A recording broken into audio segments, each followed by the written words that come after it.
Buenos días, profe.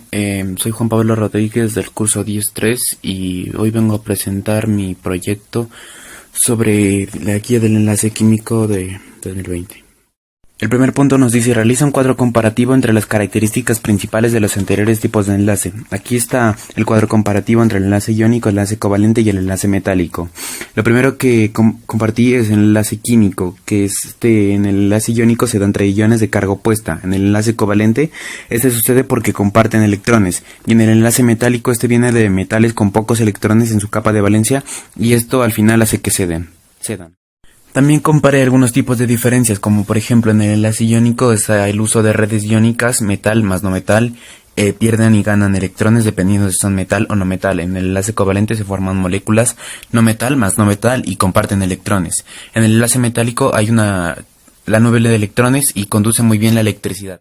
También comparé la temperatura de ebullición o fusión. El enlace metálico es el de mayor temperatura de ebullición, el enlace iónico es el que sigue y el enlace covalente es el de menor punto de ebullición. Bueno, lo siguiente nos dice: contesta las siguientes preguntas. A. ¿Cómo se clasifican los enlaces químicos? Los enlaces químicos se clasifican en muchas formas derivadas de tres principales: enlace covalente, enlace iónico y enlace metálico. Pregunta B. ¿Cuál es la característica principal del enlace iónico? La característica principal del enlace iónico es que existe electrostática entre iones de carga opuesta que también transfieren electrones desde un átomo a otro. La pregunta C nos dice: ¿entre qué elementos de la tabla periódica se esperaría que se forme un enlace iónico?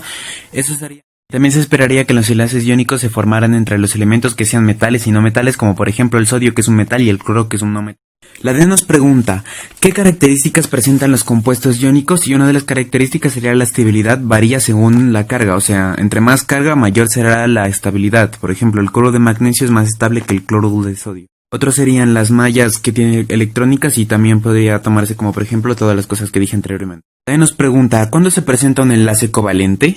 Y ese se da cuando un no metal se une con otro no metal, haciendo que compartan electrones. La F nos dice: ¿qué diferencias existen entre un enlace iónico y uno covalente? Las diferencias son que entre los covalentes se forman moléculas y no redes. En iónico es metal más no metal, y en covalente es no metal más no metal. En covalente comparten electrones, y en iónico toman electrones o tienden a perder electrones y ganar dependiendo si es metal o no metal. La G nos dice: ¿entre qué elementos de la tabla periódica se espera la formación de un enlace covalente? Se espera la formación en enlaces que sean no metales, como por ejemplo dos cloros, cloro y cloro, que quedaría A2, o cloro A2. La H: de acuerdo al número de electrones compartidos, ¿cómo se clasifica el enlace covalente? Cuando se comparte un par de electrones y hay un enlace o barra se llama enlace covalente simple. Cuando se comparten dos pares de electrones y hay dos enlaces o barras se llama enlace covalente doble. Así con tres sería triple. El siguiente es cuando solo uno de los átomos aporta, se llama enlace covalente coordinado o dativo. La I nos dice: ¿cuándo se producen los enlaces metálicos? Cuando algún metal tenga pocos electrones en su capa de valencia y éstas ceden y se quedan como cationes en una nube electrónica. La J nos dice: se explica el proceso de formación de los puentes de hidrógeno. El puente de hidrógeno se forma cuando hay polos opuestos positivo y negativo. Se atraen donde el átomo positivo se llama átomo dominante y el átomo negativo se llama átomo aceptor. Bueno, ya vamos al punto 3. Escribe las configuraciones electrónicas para los siguientes elementos e indica y esquematiza los posibles enlaces iónicos que se puedan formar. Bueno, los tres metales. La configuración electrónica del aluminio sería 1s1, 2s2, 2p6, 3s2 y 3p1, que sería uno con nivel de electrón de valencia de nivel 3. El potasio sería 1s2, 2s2, 2p6, 3s2 y 3p4 con un electrón de valencia de nivel 6. El calcio es 1s2, 2s2, 2p6, 3s2, 3p6 y 4s2 dando un nivel 2. Bueno, y los dos metales tenemos el oxígeno, que es 1s2, 2s2, 2p4, que significa un electrón de valencia de nivel 6. El flúor es 1s2, 2s2 y 2p5 teniendo electrón de valencia nivel 7. El nitrógeno es 1s2, 2s2 y 2p3 que sería un electrón de valencia nivel 5.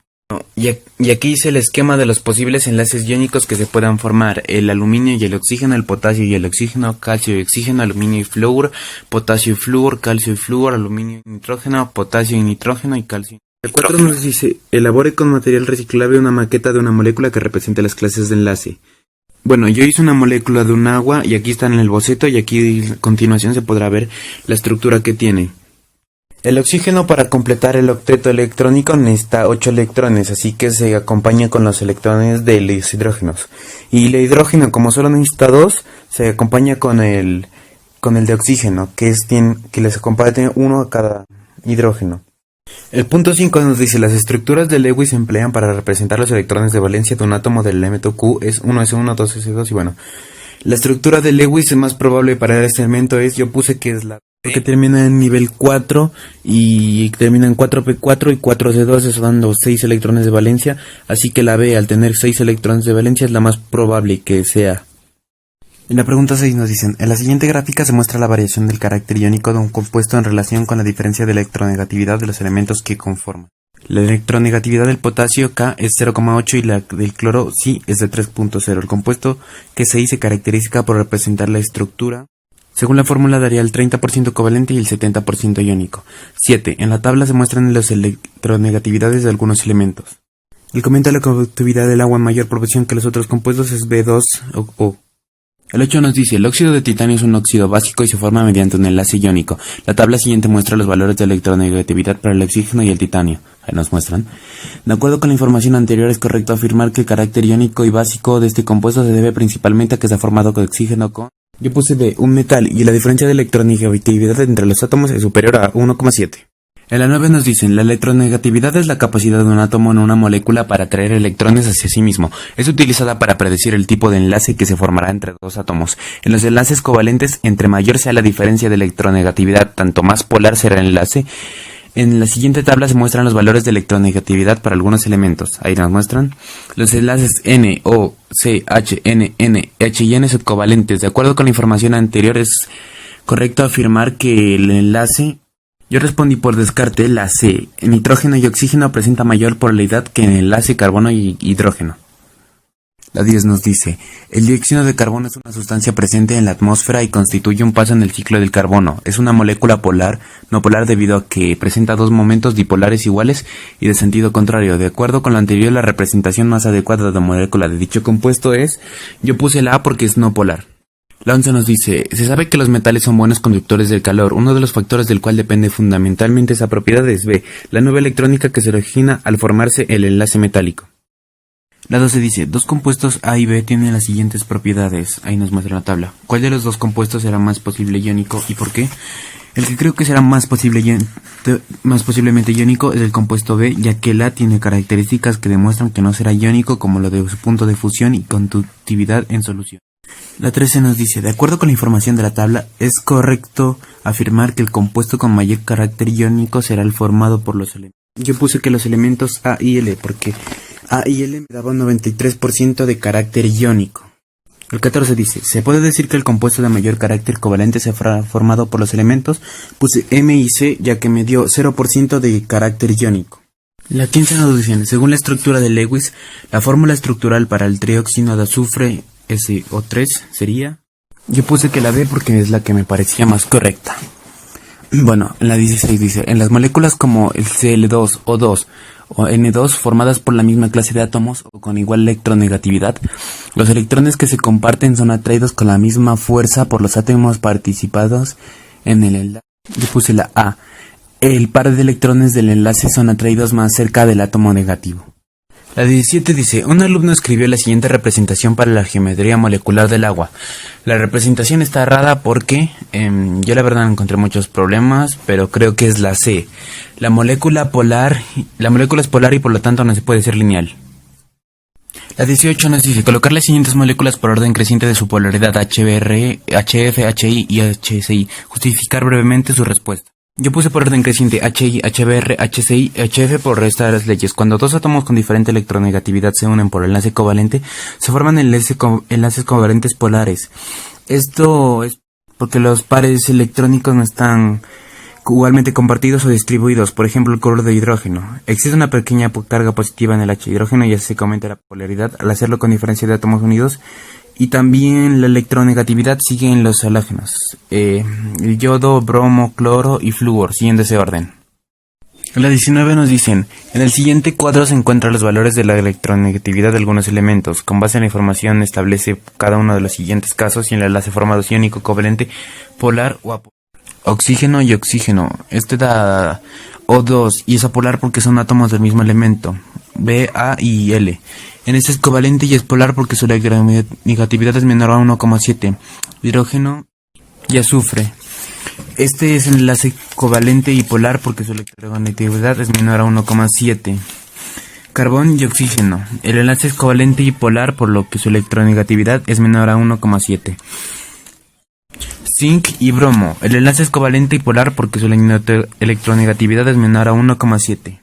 Bueno, en la 20 nos dicen, defina y cita un ejemplo de cada una de las fuerzas de atracción intramolecular. La primera es dipolo-dipolo o van de Waals. Se dan entre moléculas polares como el monomio de carbono, CO. Se crea una fuerza molecular entre los polos negativos y positivos. Dipolo instantáneo. Este es el bipolo inducido fuerzas de Lodon. Se da entre moléculas polares, por ejemplo dos cloros, cuando se generan polos pero por un instante. Como por ejemplo que una molécula empuje, que estén estables, pero que una molécula empuje a otra y eso que genere, que empuje a otra, empuje a otra. Eso sería una acción en cadena que generaría un pequeño movimiento. Eso sería una fuerza instantánea. Esto sigue entre enlaces de hidrógeno. Esto se da entre hidrógeno y un átomo pequeño muy como el nitrógeno, oxígeno o el flúor, como el agua, por ejemplo. La siguiente pregunta nos dicen que si miremos si es dipolo-dipolo, dipolo instantáneo o enlaces de hidrógeno. La A sería dipolo-dipolo o de Waals porque hay polos. En la B sería un enlace de hidrógeno porque combina con el H y un átomo muy pequeño, muy electronegativo. En la C dipolo instantáneo o fuerza de Lodon y en la D enlace de hidrógeno porque se da entre un hidrógeno y átomos pequeños y electronegativos. La 22 nos dice, en un metal que pierde electrones la cantidad de protones es mayor que la de electrones y por lo tanto que la carga total es positiva y representa con los signos. Hay una esfera 1 con carga positiva Q y otra neutra. Al ponerlas en contacto y luego separarlas se observa que las dos quedan con cargas iguales. De ahí se saca un análisis y yo respondí que es la B. De la esfera 2 pasaron protones hacia la esfera 1.